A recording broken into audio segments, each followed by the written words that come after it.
Josh Wells had always been a man of precision, a man who believed that the things you owned were an extension of who you were. He wasn't just another guy with a classic car, he was someone who understood every curve of the bodywork, every delicate nuance of the engine, and every hum of the exhaust as if it were a heartbeat. His 1965 Mustang Fastback wasn't just a vehicle, it was his life's work. His soul poured into metal and leather, a machine that carried more memories than miles. He had spent years restoring it, hunting down original parts from obscure garages across the country, meticulously matching the gleaming Rangoon red paint to the original factory shade. The chrome detailing had been polished to perfection, the 289 HOA V8 engine purred like a well-fed predator, and every single screw, bolt, and panel had been carefully restored to its former glory. It was the kind of car that turned heads, not just because of its looks, but because of the presence it carried, a testament to an era when machines had souls, when craftsmanship mattered, and when men like Josh were the ones who made it all come alive again. It had been a quiet morning, the kind where everything felt in perfect harmony, the sun breaking through the clouds, just enough to cast a golden sheen across the driveway, the scent of fresh coffee drifting from the kitchen, the soft rumble of an old rock song playing from the garage radio. Josh had woken up early, as he always did on Saturdays, ready to take the Mustang out for its usual weekend drive down the coastal highway, feeling the wind push against him as the car roared to life beneath his hands.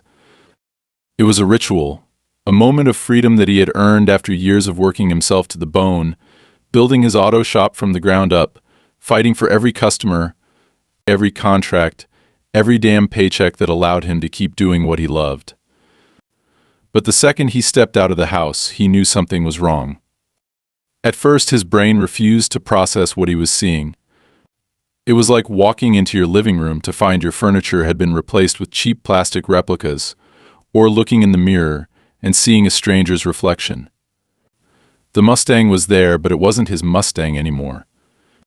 The deep, rich Rangoon red was gone, swallowed up beneath a hideous beige coat of paint that made the car look like a soulless rental. The chrome had been dulled down, covered in thick white paint, the tires had been swapped for stock, generic replacements, and worst of all, the signature Mustang emblem had been ripped off the grille, leaving behind nothing but an ugly scar where it once stood. For a long frozen second, Josh just stood there, staring, his heart pounding against his ribs so hard he could hear the blood rushing in his ears. Then, as if some delayed part of his brain had finally caught up to reality, he moved rushing forward, hands instinctively running over the bastardized remains of what used to be his car.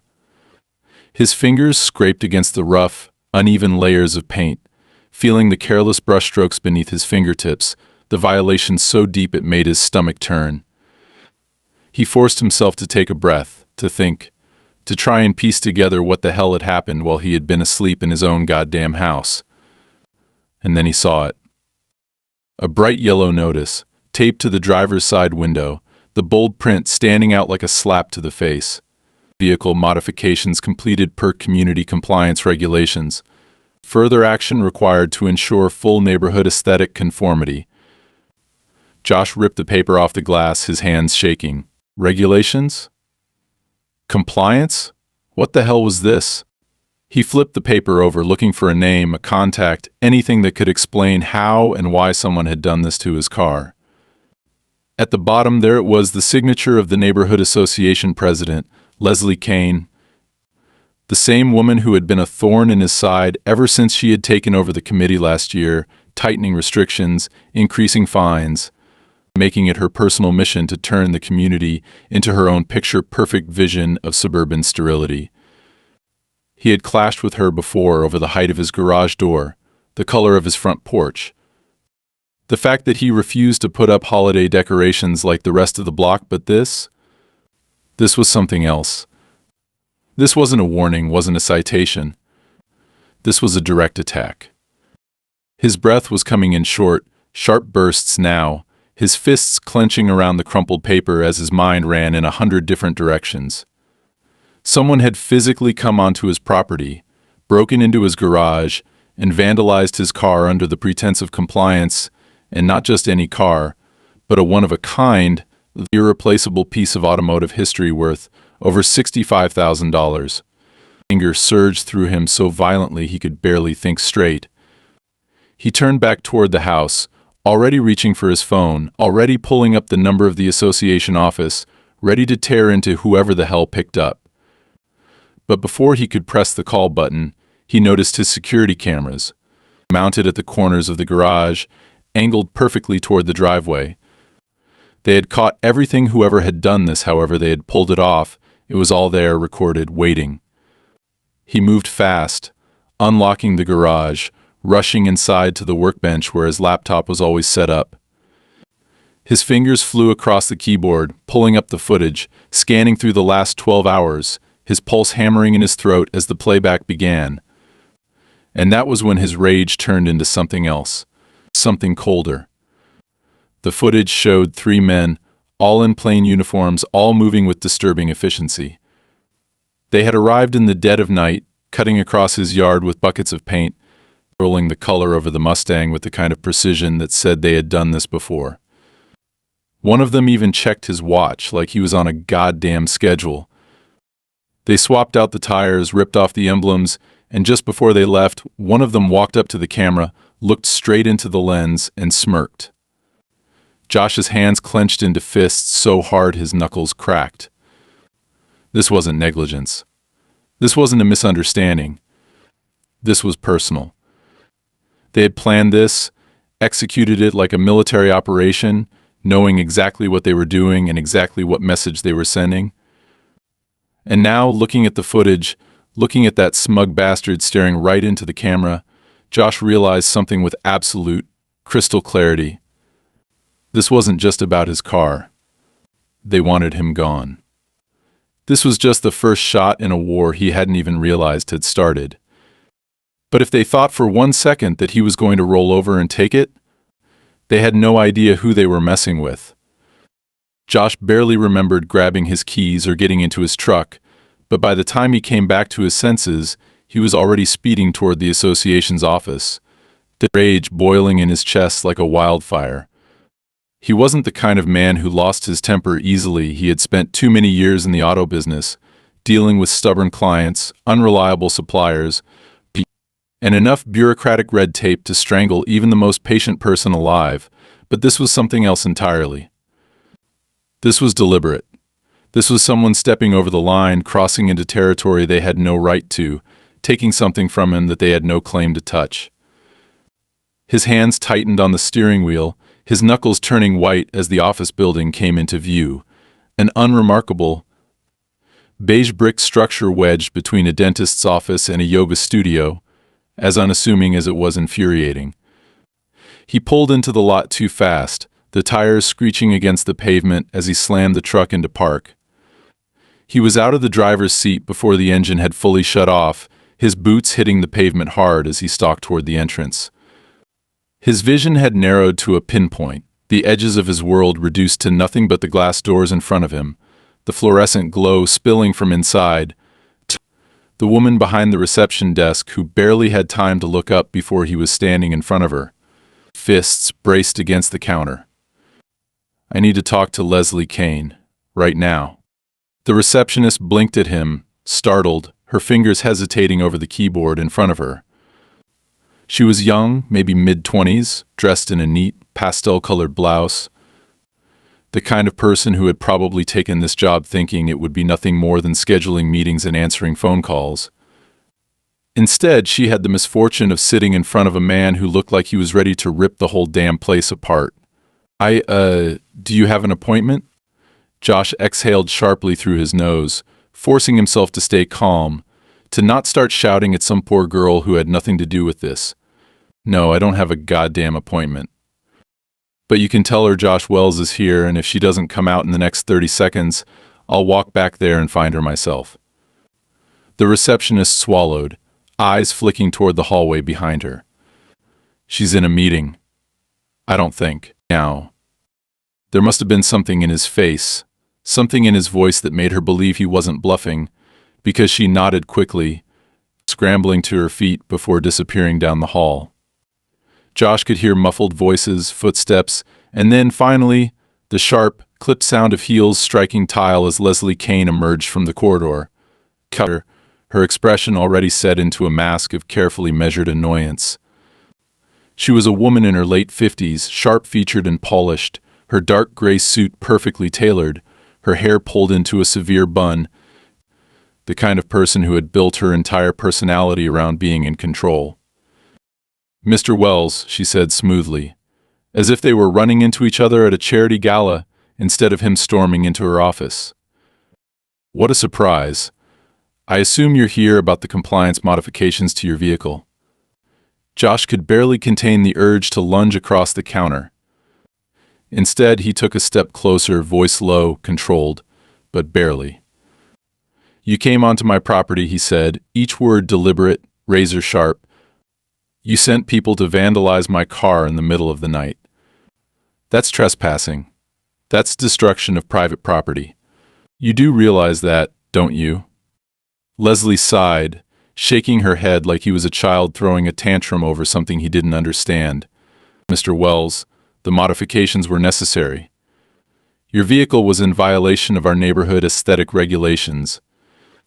We sent you multiple notices regarding the required changes, and when you failed to comply within the allotted time frame, the association had no choice but to take action." Josh clenched his jaw so hard he could feel the muscles straining against his skin.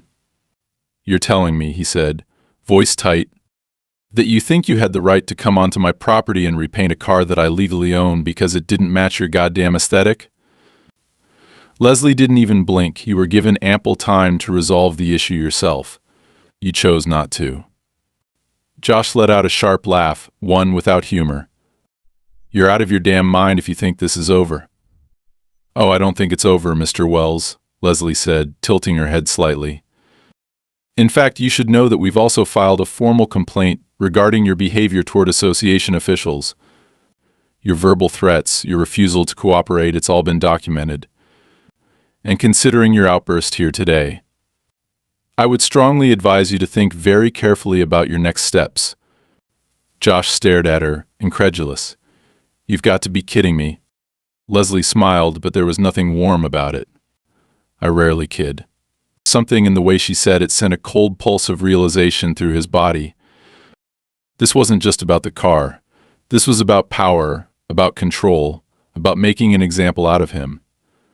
He had pushed back too many times, ignored too many of their ridiculous rules, refused to fall in line the way they wanted. And now they were making it very clear they wanted him gone. Josh took a slow breath, forcing himself to step back. "You just made the biggest mistake of your life," he said, and for the first time he saw a flicker of something in her eyes, something that almost looked like amusement. "We'll see," she murmured. Josh didn't say another word. He turned and walked out, his pulse hammering in his ears, his vision still edged with red. He had come here expecting some kind of resolution, some kind of explanation that made sense, but instead he had walked straight into a trap. They were ready for him. They had planned for this. And now he realized they had already taken the next step. Because when he got back to his truck, there was another bright yellow notice stuck to his windshield. A court summons. Josh snatched the paper, scanning the bold print, his stomach tightening as the words sank in. He was being sued for damages to the community. Not just for the Mustang, for decreasing neighborhood property values. They were coming after his house. They weren't just trying to force him to comply. They were trying to wipe him out entirely.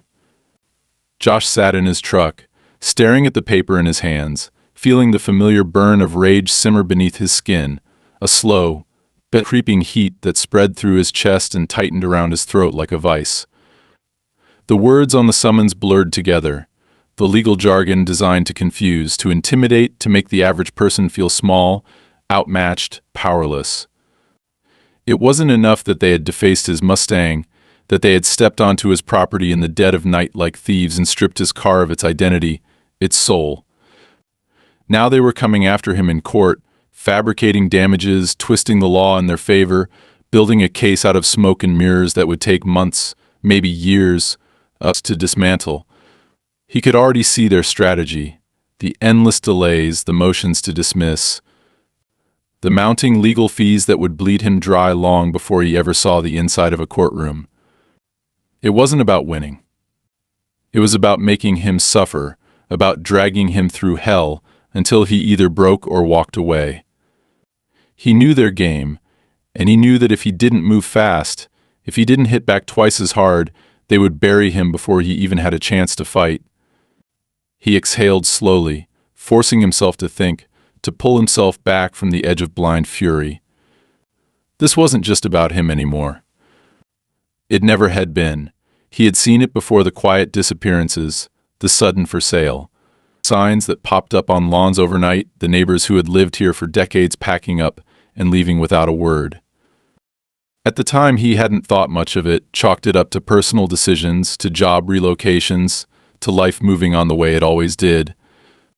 But now he could see the pattern, the way the pieces fit together, the way everything led back to the same group of people, the same cold, smiling faces that sat behind their polished desks, pretending to be nothing more than civil administrators when in reality they were something far worse. This wasn't about maintaining property values. This wasn't about neighborhood aesthetics. This was about control, about weeding out the ones who didn't conform, about forcing out the people who refused to bend, about turning this place into something sterile, manufactured, owned. His grip tightened around the summons, the paper crumpling slightly beneath his fingers before he tossed it onto the passenger seat beside him. There was no point in sitting here, no point in wasting another second staring at a problem when he could be solving it.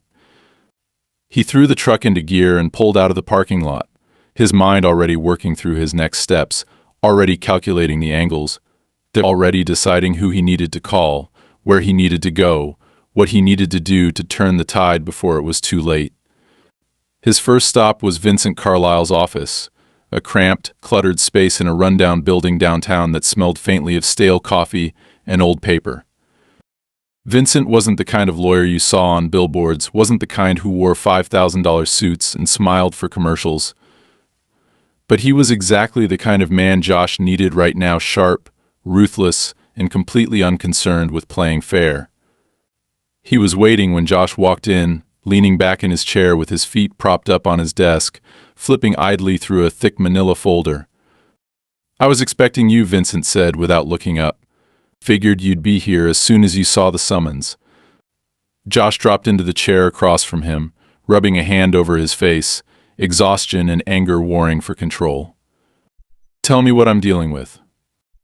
Vincent finally looked up, his expression unreadable. "A long, expensive fight if you let it be. They don't have a real case, but that doesn't mean they can't make your life hell.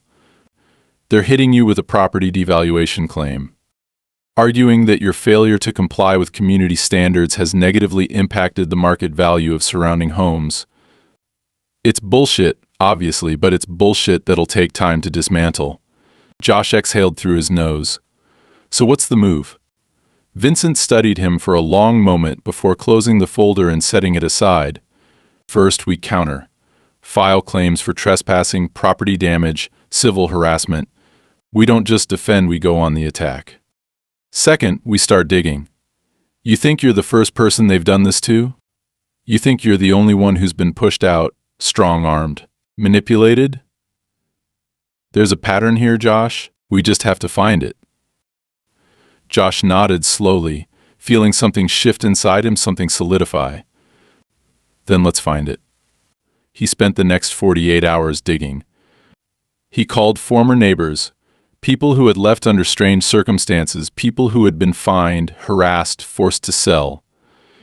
Some refused to talk, too afraid or too tired to fight a battle they had already lost, but others were willing, eager even, their bitterness still fresh, their anger still raw. He heard stories that mirrored his own, stories of violations that had come out of nowhere, of sudden legal threats, of relentless pressure until the only choice left was to leave. He found records of questionable property sales, homes that had been purchased for suspiciously low prices and flipped within months for massive profits. He traced connections, followed the money, saw the same names appearing again and again, not just on board documents, but on investment firm registries, on real estate development contracts, on corporate board seats that had no business being connected to a local homeowners association. And then he found something that made his blood run cold.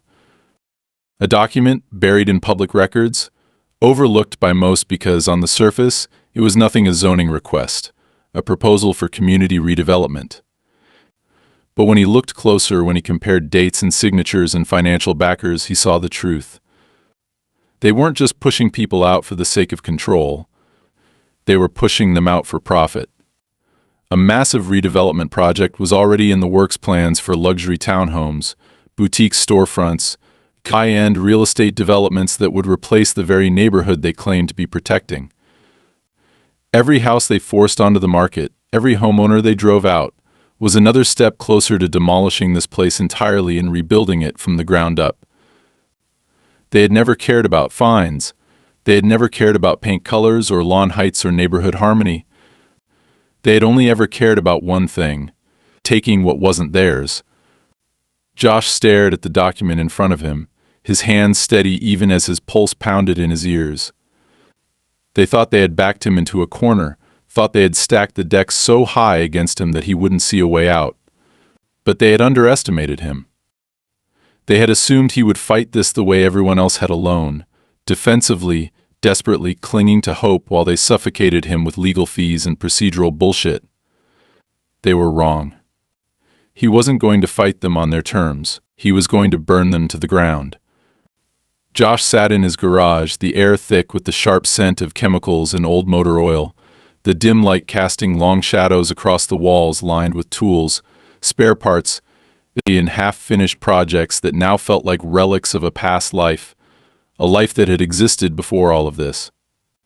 Before the quiet war that had been waged against him, before they had forced their way into his world and tried to tear it apart piece by piece. The Mustang sat in the center of it all, a grotesque mockery of what it had once been, stripped of its soul, suffocating beneath layers of beige like a corpse left to rot in an unmarked grave. He had spent hours running his fingers over the rough, uneven brush strokes, tracing the vandalism that had been disguised as compliance, forcing himself to absorb every detail, to let the rage settle deep into his bones, cold and unshakable, because anger alone wouldn't win this fight. He had spent too many years underestimating the people who operated like this, the kind who hid behind paperwork and legal loopholes, the kind who never got their hands dirty but still managed to destroy lives with a few signatures and the right connections. He wouldn't make that mistake again. Vincent had warned him that this would only get worse, that the more he resisted, the harder they would push, and he had been right. The lawsuits were only the beginning, the first layer of suffocation meant to keep him tangled in legal red tape while they tightened their grip around his throat. They had started escalating in other ways, little things at first, easy to write off as coincidence if you weren't paying attention. His mail started arriving late, important documents conveniently lost in the system. The power in his garage flickered inconsistently, cutting out at the worst possible moments, long enough to be frustrating but never long enough to call in a real complaint. Then came the notices, violations stacked on violations, each one more absurd than the last, each one carrying another fine, another warning, another reminder that they weren't just trying to beat him in court, they were trying to break him entirely. The last one had nearly made him laugh, a formal complaint stating that his garage door was an unauthorized structure and would need to be removed or rebuilt within 30 days. They were attacking from every angle, probing for weaknesses, looking for the crack that would make him fold like the others had before him. But they had made one crucial miscalculation. Josh wasn't like the others. The moment he had found the zoning document buried in public records, the moment he had traced the financial backing behind it, everything had shifted. They weren't just enforcing neighborhood rules, they were dismantling the entire community piece by piece, driving out homeowners under the guise of compliance so they could clear the land for redevelopment. This wasn't a neighborhood association. This was a corporate land grab, dressed up in the language of regulations and property values, and it had been happening for years, right under everyone's noses. He had found sale records from previous homeowners, people who had been fined into submission, threatened with foreclosure, taken to court on fabricated violations, until they had finally given up and sold their homes for a fraction of their worth, only for those same homes to be quietly purchased, flipped, and absorbed into the growing portfolio of a real estate investment firm with direct ties to members of the board. It was bigger than he had imagined, bigger than just him and his Mustang, bigger than a few petty fines and late-night property violations. This was a machine, carefully engineered and ruthlessly efficient, and now that he had seen the gears turning beneath the surface, he knew there was no going back. The only question was what he was going to do about it. He didn't have to wait long for an answer. The first real warning came 2 nights later. He had been in the garage, flipping through old paperwork, searching for anything that might tie his property records to one of their schemes, when the sound of shattering glass broke through the silence. The window over his workbench exploded inward, shards scattering across the floor, and before he could react, the acrid sting of smoke filled the air. He barely had time to process what was happening before his throat seized, his lungs burning as he stumbled backward, one hand flying to his mouth, the other grabbing the fire extinguisher from beneath the bench. Tear gas. They had sent a message. By the time he had cleared the air, by the time the haze had dissipated enough for him to move without choking, they were gone. No footprints, no lingering shadows in the alley behind his house, just the quiet hum of the street lights and the faint metallic taste of chemicals still clinging to the back of his throat. He didn't call the cops. There was no point. Even if they cared, even if they did more than take a useless report and shrug, there wouldn't be any evidence left to find. This wasn't some reckless act of vandalism. This was precise, controlled, a warning delivered by professionals who knew exactly how far they could push before they crossed the line into something that couldn't be brushed off as random mischief. But they had miscalculated again. They thought he would be afraid. They thought this would shake him, that he would take the hint and start backing down. They still didn't understand who they were dealing with. The next morning he went to see Vincent. The moment he walked in, the lawyer took one look at him and let out a sharp breath, shaking his head. "Jesus, Josh. What the hell happened to you?" "They escalated," Josh said simply, dropping into the chair across from him. Vincent studied him for a long moment, his fingers drumming against the desk. "Are you sure you want to keep pushing this?" Josh exhaled, rolling his shoulders, feeling the weight of it settle into his bones.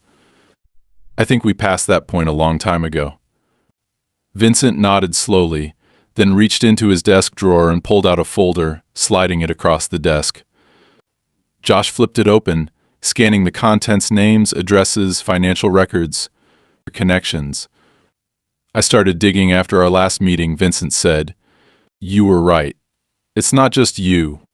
It's not just this neighborhood. This is bigger, and it goes deeper than I thought." Josh didn't look up. "How deep?" Vincent leaned back in his chair. "Let's just say the people pulling the strings don't just own property. They own courts, banks, politicians. You're not just dealing with a handful of corrupt board members. You're dealing with a network." Josh closed the folder, his mind already moving 100 miles ahead, already seeing the next steps, already preparing for whatever came next. They had spent years perfecting their system, perfecting the art of making people disappear without anyone noticing. They had built an empire on silence, on fear, on the assumption that no one would ever push back hard enough to expose them. That was their last mistake. Josh stood, the weight in his chest no longer heavy, no longer suffocating. He wasn't afraid anymore. He was ready to burn it all down. Josh knew they weren't done with him, knew that the tear gas attack had only been the beginning, a test to see how he would react, a way to measure how much pressure they needed to apply before he cracked like all the others who had come before him. But he wasn't like them. He wasn't the type to get scared and run. He had spent too many years in the auto business, dealing with cutthroat suppliers, shady middlemen, and corporate vultures who would bleed you dry the second they smelled weakness. He had built his life from the ground up, one busted engine at a time, and no group of self-important bureaucrats with dollar signs in their eyes was going to take that from him. If they thought they could just tighten the noose and watch him choke, they were about to learn the hard way that they had picked the wrong man to try and strangle. The first real hit came early the next morning. He had barely gotten 3 hours of sleep, his body still aching from the chemical sting left behind by the gas, when he heard the sound of engines outside. Not just one, but several, rumbling low in the morning air, the kind of heavy, deliberate sound that set his teeth on edge before he even stepped outside. He moved quickly, throwing on his boots, grabbing his keys, stepping onto his porch, just in time to see a convoy of city work trucks pulling up to his property. A dozen men in reflective vests already climbing out, already moving toward his garage with the kind of efficiency that told him this wasn't a surprise visit. The man in charge, a tall, balding guy with a clipboard tucked under his arm, barely spared him a glance as he approached. "Josh Wells?" he asked. Flipping through a stack of paperwork like this was just another routine job, just another day at the office. Josh narrowed his eyes, already feeling his pulse start to quicken. "Who's asking?" "City Code Enforcement," the man said, handing over a folded notice without missing a beat. "We've received multiple reports of structural violations on your property. Under municipal compliance regulations, we're authorized to conduct an inspection and begin necessary corrections immediately." Josh unfolded the notice, scanning the document, his jaw clenching as he read the list of supposed infractions: unauthorized modifications, safety hazards, failure to obtain permits. All bullshit, all fabricated, all designed to do one thing: get his garage condemned, get it torn down, get his ability to fight back stripped away piece by piece. "You're joking," he said flatly, lowering the paper just enough to look the man in the eye. "This garage has been here longer than half the houses on this damn block. There's nothing out of code. You think you can just show up and start tearing shit apart?" The man didn't even blink. "Mr. Wells, we're just here to do our job. You can take it up with the city if you have a complaint." Josh felt the heat rise in his chest, the sheer audacity of it threatening to push him over the edge, but he forced himself to stay still, to breathe, to think.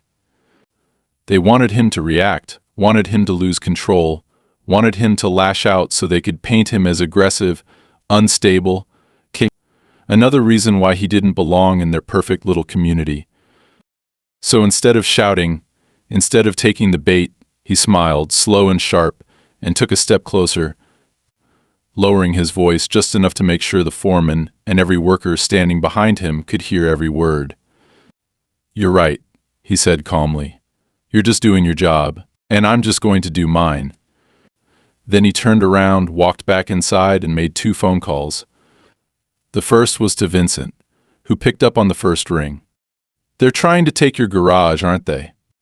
Josh let out a sharp breath, gripping his phone so hard it creaked. "Yeah, they're here now."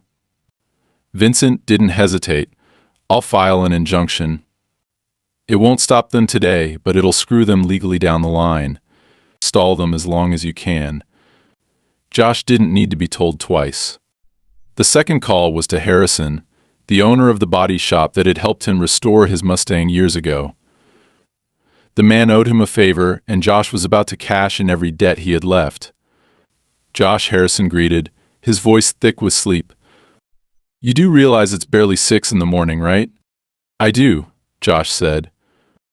"And I also realize you still have a crew big enough to cause a logistical nightmare for a bunch of city workers if they happen to, say, show up at my place in the next half hour."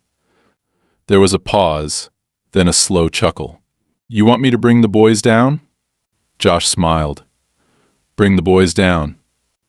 By the time Harrison and his crew pulled up, the workmen had already started setting up their equipment, moving toward his garage with the casual arrogance of men who believed there was nothing standing between them and their payday.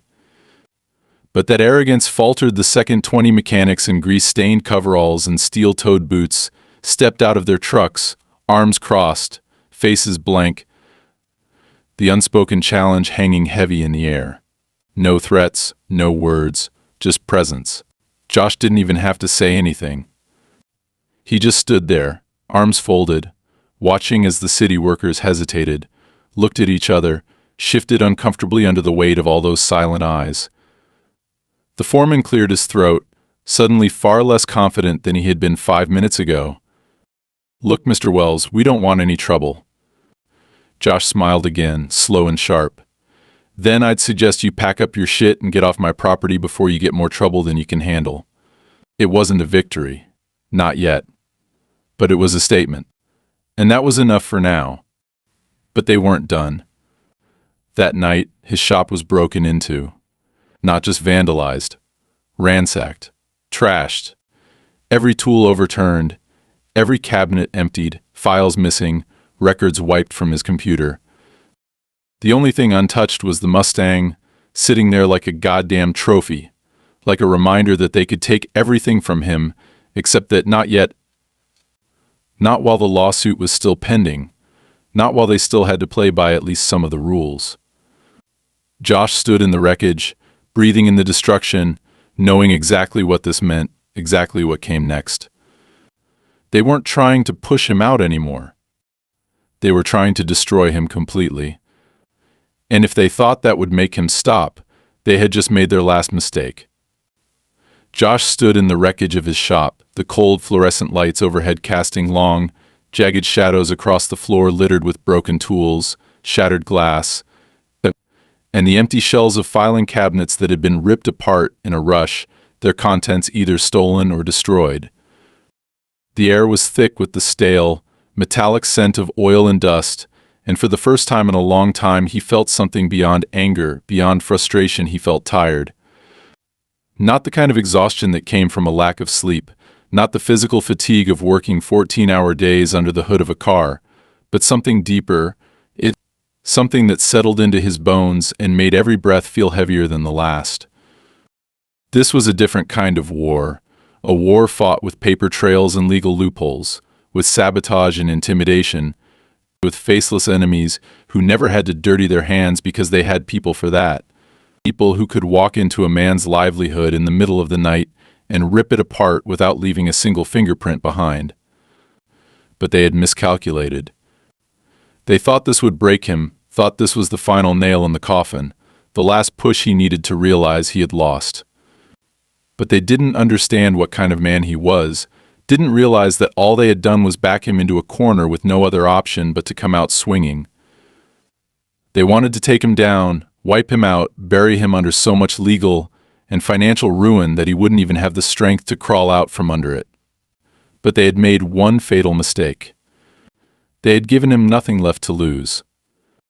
By the time Vincent arrived, Josh had already gone through what was left of his files, gathering whatever scraps of information hadn't been taken, scanning through every document, every email, every lead they had been working on. His lawyer walked in, took one long look at the damage, and let out a sharp breath, rubbing a hand over his face.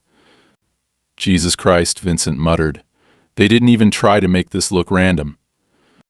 Josh didn't look up from the desk, his hands still sorting through papers, his mind already working 3 steps ahead. Because it wasn't. Vincent sighed, pulling out his phone, scrolling through something before shaking his head. "We could call it in, file a police report, and then what?" Josh cut in, finally looking up. "They know the cops won't do shit. They've got their hands in too many pockets. Even if we had proof, even if we knew exactly who did it, you think that would stop them?" Vincent didn't answer right away, just studied him for a long moment, his expression unreadable. Then he slid his phone back into his pocket and exhaled through his nose.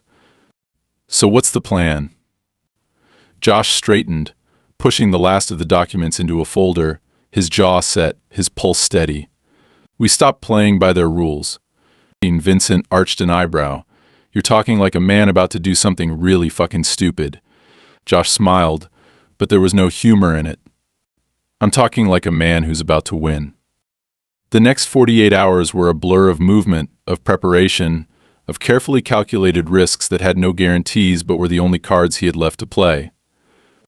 He and Vincent worked nonstop, pulling every piece of evidence they had, every financial record, every shady land deal, every name, every connection, Every proof of corruption that had been buried under layers of bureaucracy and deceit. It wasn't enough to just fight the lawsuit anymore.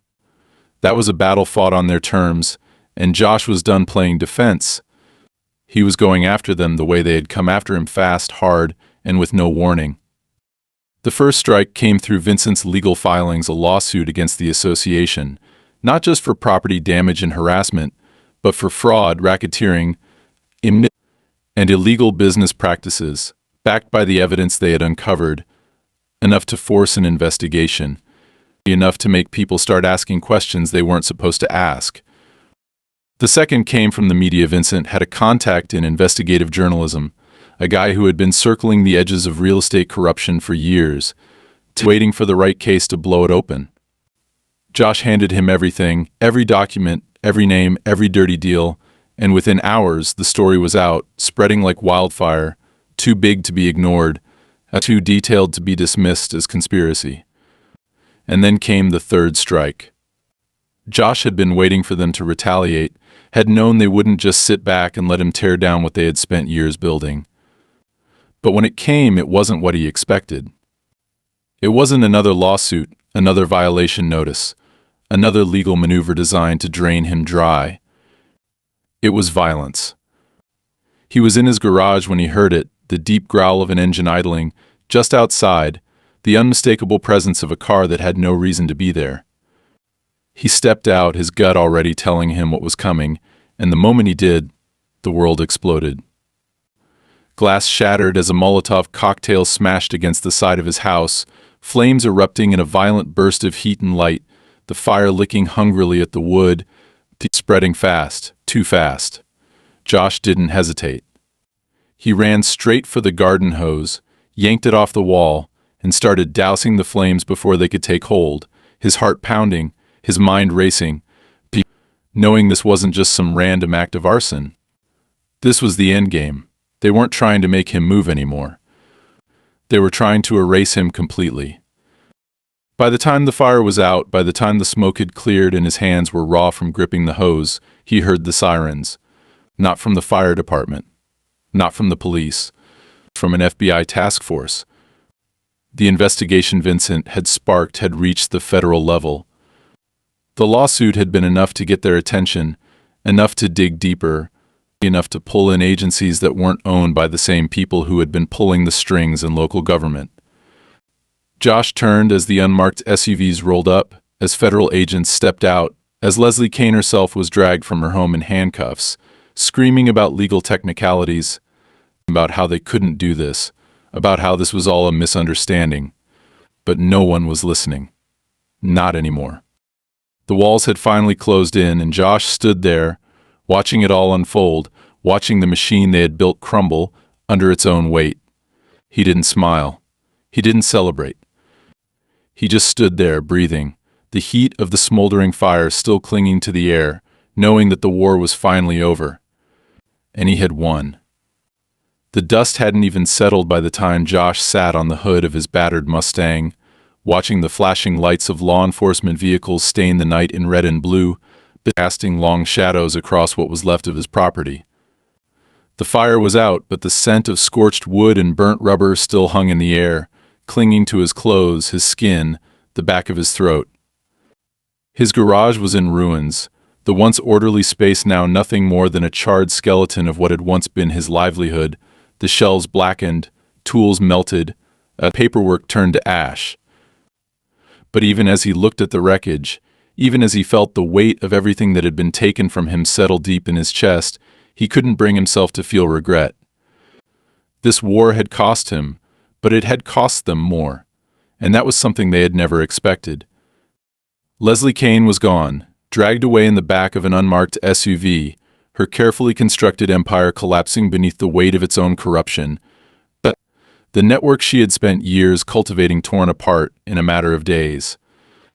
She had screamed, protested, thrown out every legal technicality she could think of, but in the end, none of it had mattered.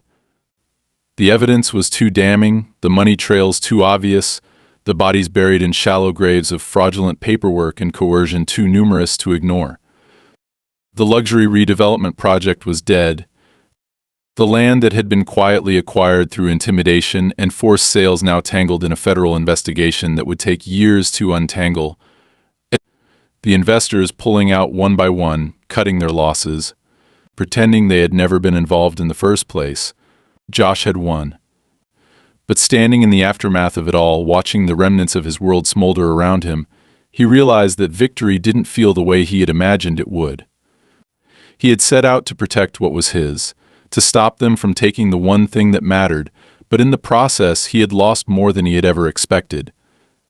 His shop was gone, his home was damaged beyond repair, his finances were in shambles from months of legal battles, and even though the lawsuit had been dismissed in the wake of the arrests, even though he had been cleared of every fabricated charge they had thrown at him, the scars they had left behind weren't the kind that healed overnight. He exhaled slowly, rubbing a hand over his face as Vincent approached, the lawyer's usual cocky demeanor subdued for once, his eyes scanning the wreckage with something that almost looked like regret. "Hell of a way to win," he muttered, stopping next to Josh, crossing his arms over his chest. Josh let out a dry laugh, the sound rough in his throat. "Yeah," he said, "some real poetic justice." Vincent sighed, running a hand through his hair, glancing toward the wreckage of the garage before shaking his head. "You're gonna rebuild?" Josh didn't answer right away. He had spent years pouring everything he had into that shop, into the cars that came through its doors, into the people who trusted him to keep their machines running, to keep them safe on the road. He had built something real, something honest, and now it was gone. He could rebuild, could start from scratch, but the thought of it felt heavy, felt exhausting in a way that had nothing to do with physical labor and everything to do with the way this fight had hollowed something out of him. "I don't know," he admitted finally.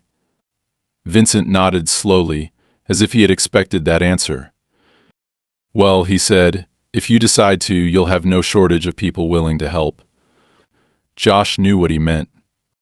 The neighbors who had been too afraid to fight back before had seen what had happened, had seen how close they had come to being the next in line, and they weren't willing to let it happen again.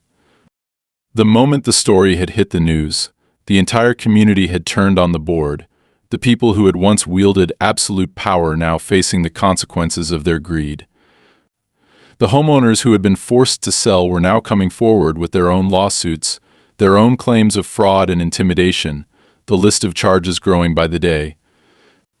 The people who had once whispered behind closed doors now stood together, and that, more than anything, was what ensured this wouldn't happen again. But for Josh, it was over. He had done what he set out to do. He had fought, he had won, but now it was time to decide what came next. A few days later, he stood in what was left of his house, packing what little he had left, boxing up the memories that had survived the fire, the legal battles, the destruction. The Mustang, now stripped of its beige humiliation, sat waiting in the driveway, its Rangoon red paint restored, its chrome gleaming under the morning sun, the only thing that had made it through this war intact. He had spent hours fixing it, working through the nights, his hands covered in grease and old paint, the act of restoration the only thing that had kept him grounded in the chaos. Now it was finished, every last detail returned to the way it had been before, a symbol of defiance, of survival, of everything they had tried and failed to take from him. He loaded the last of his things into the trunk, taking one last look at the house, at the empty shell of what had once been his home, then climbed into the driver's seat, gripping the wheel with steady hands. He didn't know exactly where he was going, didn't have a final destination in mind, but that didn't matter. For the first time in a long time, the road was open, and he wasn't looking back. The Mustang rumbled to life beneath him, the deep, familiar growl of the engine settling into his bones like an old friend, and as he pulled onto the road, leaving behind the wreckage, the lawsuits, the battles fought in courtrooms and in shadows, he realized that sometimes winning wasn't about holding on to the past. Sometimes winning was about knowing when to let go.